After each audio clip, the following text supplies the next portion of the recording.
Afternoon, brothers and sisters. I want to share some more Romans with you, man, because every page is sticking out, so I got to share it. Let's go ahead and start this. Remember what the prophecy of Hosea says. Their God says that he will find other children for himself who are not from his Jewish family and will love them, though no one had ever loved them before. And the heathen, of whom it once was said, "You are not my people," shall be called sons of the living God.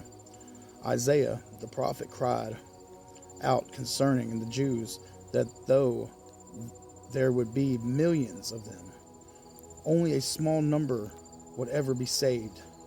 For the Lord will execute his sentence upon the earth, quickly ending his dealings, justly cutting them short. And Isaiah says another place that except for God's mercy on all the Jews would be destroyed. All of them.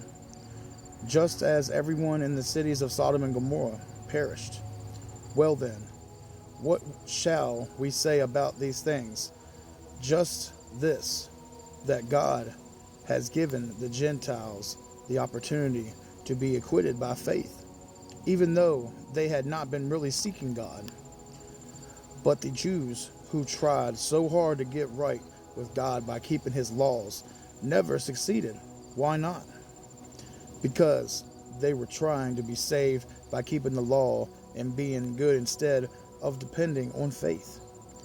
They have stumbled over the great stumbling stone.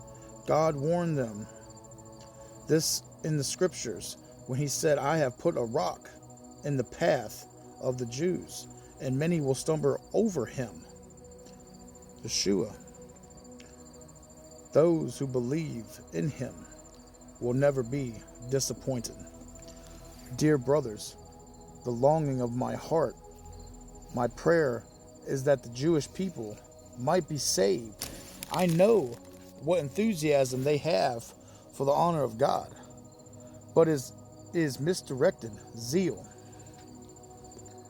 For they don't understand that Christ, the Messiah, has died to make them right with God.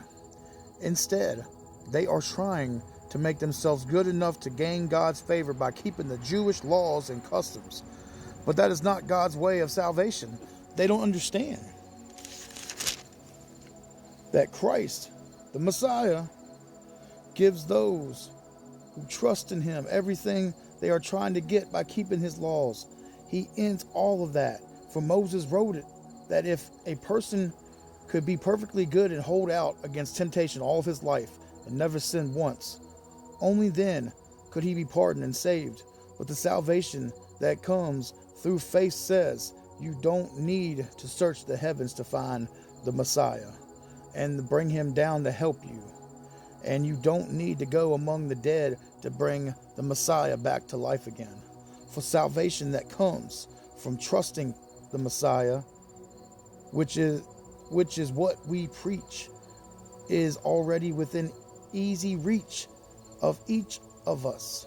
In fact, it is as near as our own hearts and mouths.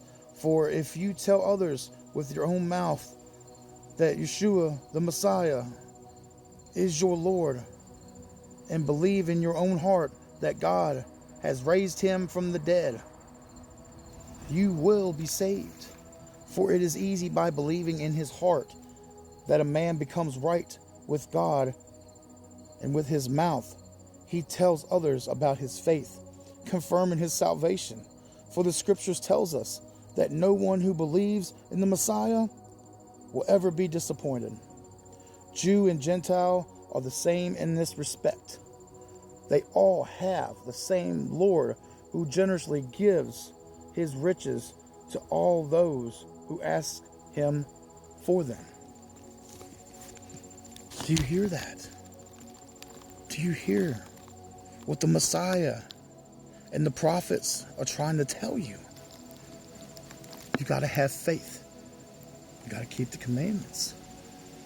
You don't try to do this as a job. You do it because you love it.